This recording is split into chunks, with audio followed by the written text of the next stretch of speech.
What's happening, guys? Dan here, DD Speed Shop. Another fun-filled day working on the old budget Biscayne. So today we're gonna do a few different things.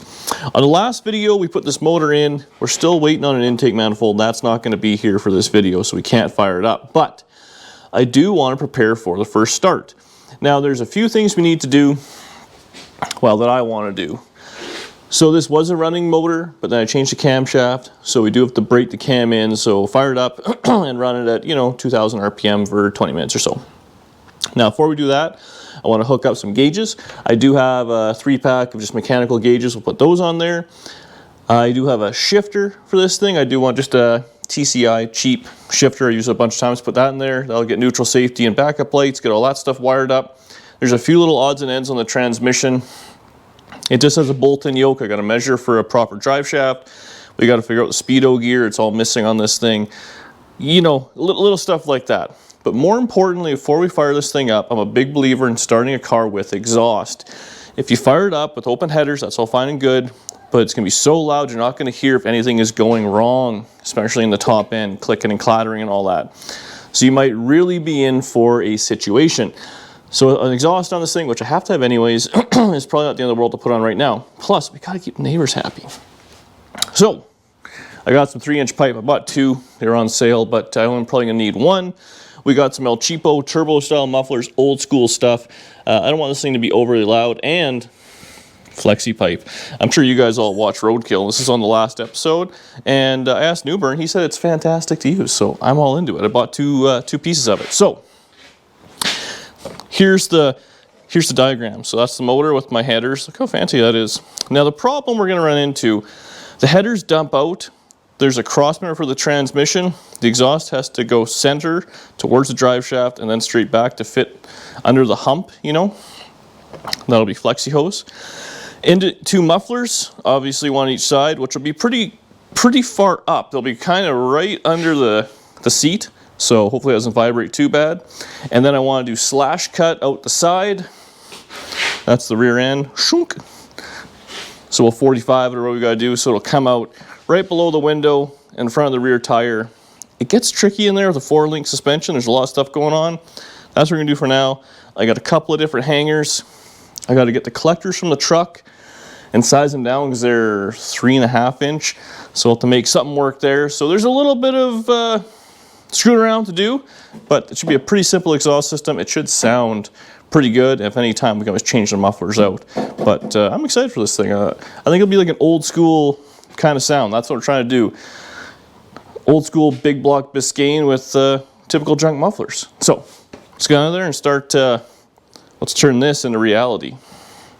Well, like anything, well, most things, you got to do twice. I jumped ahead on this one and I just went ahead and put the exhaust together. See if I could do it, what it's going to look like. Look at that pipe right outside. I slash cut it. I don't know. We'll see. I kind of like it. So the rules are here anyways. You can't have exhaust dump out below a operational window. Luckily, these aren't going to be operational once there's something in there. Next thing. So all I did is a straight piece that I slash cut into the muffler. The muffler's got some funny things happening to it because I kind of widened it out. But it's all sealed. No issues there. We got a hanger in the front and one in the tailpipe. And then we got a little bit of a miscellaneous kind of U-bend or whatever you want to call that, flexi pipe into the collector, so I can change that at any point, have something bent or whatever to join those two together, and we should be set. Otherwise, she's solid, no issues there. And honestly, it might be kind of nice because when you got to change collector gaskets, you can move the header around. So if that doesn't leak, we should be fine. Now, I did weld it all together. I don't know if you can weld that stuff, so we'll see about that as well. But I think it's pretty good. So I'm going to put the gaskets in and call this side done. Take a bit of a break, and then we'll get on the other side. Oh, and it hangs down, I don't know. It had to hang down below the frame, obviously. But if you look, we're still above where the wheel is. So if you ever have a flat tire, the exhaust isn't going to drag. Pretty good. I'm happy with it. Well, it's actually next day. I'm not gonna lie, doing exhaust is terrible, so I completely left everything. Still gotta do this side, but the intake manifold came in. Look how good that looks. And then I had some miscellaneous rubber hoses to try to make them kind of work. This one's a little goofy. I got the fuel pump on. I bolted the headers up. Just junk like that. I found a cooler. It's a little small, but this thing actually has ports so we can run it through the radiator and then the cooler. So it'll be all fine. But that's all kind of miscellaneous stuff. So I want to get, well, valve covers on, intake manifold on, get all that bolted down, get the alternator on, see if I have a belt that'll fit. And then, oh, I bought this fancy fan. What a rip-off fans. But I didn't have anything else. Everything I have is all clutch fan stuff. Look at that. It's close. It should be good. This top one is a trim to fit. I think I have a water neck next door. And a carburetor is just sitting on it. But otherwise, if I get that all dialed together, we get back on the exhaust, shifter in, and then kind of small, short list of things to go over. We should be able to fire it up on the next video. So that's the plan for the rest of the day anyways. Okay, we got our gaskets on. I just ran the side gaskets. We use silicone front and back on the China wall, so they come with gaskets. They never seal right. Just shmoo it on there, and you want to kind of have the intake manifold go straight down is the plan. This one, aluminum one's nice because they don't weigh nearly as much as those big cast iron. So we'll try and get a good goosh going. Oh yeah, I think we nailed it. Now we'll just get a couple of bolts in the four corners and then cinch it down. This doesn't have to be Armstrong tight or nothing. But if you get the corners going, then at least you know the gasket's kind of lined up. So the gasket can kind of fall down. That makes your life horrible. So I'll get that started. And then we'll, I don't know, work on the front dress. So we're jumping ahead here a little. I've just been doing lots of tinkering and screwing around. I mean, just all stuff I've had, you know, like a water neck, you know, miscellaneous bolts. I bought one upper rad hose, the lower one I just kind of made fit. We got the belt I had fit, so that's good. Do a little bit of screwing around, make sure the alternator bracket fit on the intake, which is very common. I had one new, you know, fitting for the coolant. I had a bunch of, well, I had an old one I put on there. That's all factory stuff. You know, carburetor sitting on it. What else have I done? I don't really think a whole lot. So it's kind of there. It looks like it's mostly together, but there still is lots of little things. So I'm making a list of stuff I need to buy because, again, when we're firing this thing up, I don't want it to be, you know, cobbled together. I like to do it properly. But I did take a break, and the door latch showed up, so I put that in there. Look at that. Brand freaking new. So now we'll get this thing mostly together. We'll get the exhaust on. We'll get all that figured out. Then I got to make a run to the parts store, and then the next video will be breaking the motor in, all that sort of stuff. But once that's done, we could finish welding up the thing and make it like a proper two-door with a big block. Assuming the motor's not junk and eats a camshaft. So I'm going to keep going on this. I think I might have motivated myself enough to get under there and finish up the other side exhaust. I think I've kind of run out of things to buy. I need like hose and hose clamps and all that junk. So let's do a step-by-step how to cobble together a 3-inch exhaust onto a big block Biscayne 4-door to 2-door conversion. Huh? With a square body big block. Everything's good. I hate it. I hate the ground. Well, here's the deal with exhaust. It sucks. So what I've done, mock everything up. Now, this, I don't really like these collectors. These are ones that they bolt only kind of one way. They're the ones that kind of have a little flange. You can spin them, which, I mean, in this application, it's fine. We have lots of room. Anyways, ran this fine flex hose. Now, it is at an angle over. So we're gonna just give it a couple ugly tacks. Then we went up to here. So that's gonna fit under where the cross member is. So that's good. And then I tacked in another little extension piece, which is what's gonna fit inside the muffler. Muffler's always gonna come over a little bit. So we'll sandwich that together. We'll have a hanger right there. So we did on the other side. Worked out pretty good. And then the back, unfortunately this one took a little damage, whether I did it or it was like that in shipping, but either way, we have to give this a few slices. We're gonna fold it over, again, because the pipe is gonna go out at an angle. So we should be able to do most of this, gentle, on the bench, and then ultimately, we'll probably just tack it all together, pull it back out one more time, solid weld it. But we'll get this all dialed together because it's not changing. So this stuff's ugly to weld. It's got like two pieces that kind of, I don't know, it just likes to burn through. So I find if you kind of start on the, the solid metal and drip it down into it. That's your best bet. So we'll get set up, get this dialed, and you can see the angle we got there. But because of 3 holes, it only has 3 positions, so we want it going that way, but if you do it the wrong way, you got problems. And there's some flex in this, not as much as you'd think. So, let's dial it together.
So, look at that.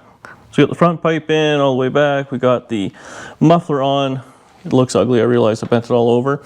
And now we've got to kind of get a measurement from there. And we're going to angle the pipe out. I got to figure out and mark where it is on the other side for a little bit of symmetrical exhausting. And once we get that tacked in, then we can take the whole mess out. I can finish weld around there. And we just got to put a hanger. I think I just went right up the frame at the back. And I think I did something off one of the floor braces there. And we just have a hose clamp, or a muffler clamp there. So in theory, you can take it off right there. But this exhaust is so simple to take off. It's probably just going to be a one-piece thing with one hanger, second hanger. It's off, 3 bolts at the front. And we're golden. So I'll get it back. We'll get another floor jack and some blocks of wood kind of holding it. Tack it. Keep going. Back at it. So exhaust is on. I got distracted with an online auction for more cars I don't need. Story of my life. But slash cut, I still got to clean it. It's a bit of a rough cut yet. But get the light on here. Looks good in there. Look at that goober. But muffler's on, all tight. Everything's hanging up. I got the collector gaskets in. It's pretty much ready to go. I did go to the hot rod shop before they closed. Got a few things. Probably use in the next video. Plug wires. And what's I got here? Vacuum line, seal all, zinc. Oh, I got this for the transmission coolers to hold it on. I did get a bunch of things under the hood taken care of. Obviously, everything's all plugged. All the coolant lines are all on. Heater core lines are run. I got 2 new fuel filters on it. Where's the old one? Oof, this is the old pre-filter. She was a little gross. So hopefully that'll clear itself up. Keep changing filters till it's good. I got dipstick in, transmission dipstick in, starter is in. What else we got? Fuel lines run, I said that.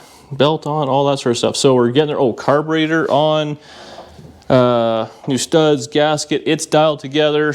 Got grommets in the valve covers for a breather and a PCV if that's what I decide to run. I think we're pretty short list now, so the only thing is stuff. Oh, I meant to show you another. I think the drive shaft will actually fit. This thing has a bolt-in yoke, and I got to get a rear seal, so I'm not going to mess with it too bad. I do have a yoke for this transmission, but it's a 1350, which is a big U-joint, and the factory car one's like a 1310, so you got to get a conversion or a bastard U-joint, so it goes 1310 to 1350, so I got to pick one of those up tomorrow. Unfortunately, they're expensive, but I should be able to reuse this drive shaft. That'll be perfect. And then we're all golden there. So now we're going to finish off the night and this video. I want to get the transmission done. So we're going to steal the cooler lines off this transmission. I think it should all be the same. That'll take us somewhere up in this area. Then what we're going to do, if I showed this, I got these fittings. We're going to run it into the radiator, out of the radiator, into the cooler, out of the cooler, back to the transmission. So ultimately the cooler I have is kind of small, the radiator wouldn't be enough, so we're going to double it up and it should be lots of cooling. Obviously with that loose converter, a bit of a concern. So if we get that dialed together, I do have a speedometer gear I got to put in. Man, I thought I had a lot more done. Get that together, but then we should, and then hook the converter up. We should fill this thing up with fluid and we should be okay. Other than that, I just have to extend a few wires, the charge wires, for the alternator, because it was on, you know, this side of the straight 6. Now we're over there being on the truck side. I could have moved the alternator on this side with a, you know, goofy bracket, which would look more period correct, but what are you gonna do? I think that's about it. Then next video, distributor in, make sure it's got fuel. Should be able to run it. I'm a little nervous, I'm not gonna lie.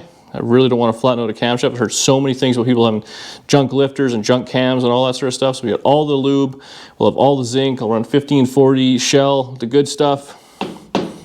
Breaker in. Well, let's put this transmission together. All right, so we got a bunch of stuff going on the transmission. So I stole the cooler lines off the Power Glide. Poor Power Glide.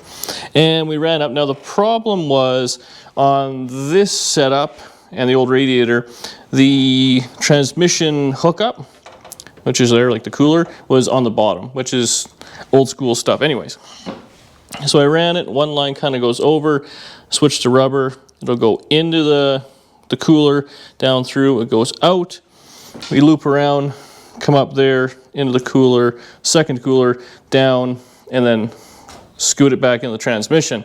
Man, this thing is like, I'm pretty motivated right now. I mean, it's about midnight, so it's probably not time to start thrashing and fire this thing up. We'll do it tomorrow. 2 things left on the transmission. I have the little vacuum, little modulator thing, which will control like your shifting and stuff like that. So I have to run a vacuum line. I'll make a quick little brake line copper thing up and hook it up to the carburetor or manifold or something like that, either way. So that basically the way it works is under wide open throttle, it changes the vacuum, it'll, you know, shift, firm up the gear, stuff like that. So that's how we're gonna do that one. And then Turbo 400s have a micro switch for kickdown, so we'll hook that up or not. And then this is a pain. So this is the gear that goes into the transmission, and that piece right there is what spins and actually turns the mechanical drive for the speedometer. Unfortunately, going to a speed shop, they only had the one gear, 34 tooth, which I believe is kind of meant for something like 410 gear or something like that. Now this has a 307 with a 28-inch tall tire, so it's a bit of a dog. So we wanted a different gear ratio. Unfortunately, you can't get it. And these things, I paid $50 for this. And even on like Amazon Summit and stuff like that, they're like 35 plus shipping. And freaking nightmare. For some reason, this is missing out of the transmission I got with that. So what are you gonna do? So I'm gonna jam that in there. We'll run the vacuum line. It's kind of irrelevant for right now anyways. And 3 bolts in the converter, and then I'm ending it for tonight and for this video. And then leave you on pins and needles till tomorrow when we run it. I'm excited.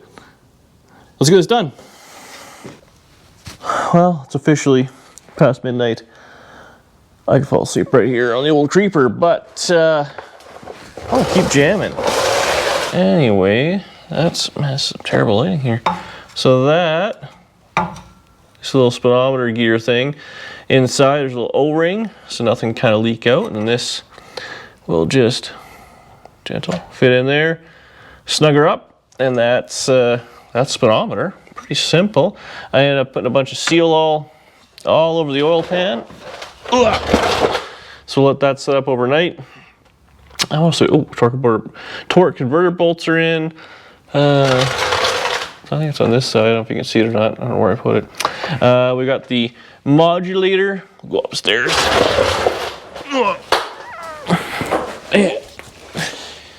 The garage is getting shorter. I'm getting older. It's hard to get up. So I got real long. Obviously, that's ridiculous. We'll have to go to one of the off the carburetor, off the manifold. I'm not sure what we're gonna do. Control our kickdown, stuff like that, or shift up, I should say. But yeah, I think we're basically there. So I'm done. Tomorrow we gotta do plugs, distributor, wires, plug wires.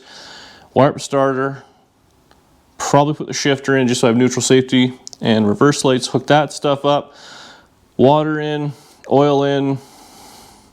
I think that's it. So that's where I'll leave it. Thanks for watching. Stay tuned for the next video. Should be a good one. Leave a comment below, like the video, subscribe to the channel. That's always a big one. We're working on 100K, let's be honest. We're getting there. So thanks for all the support, and keep hot rodding alive. See you on the next one.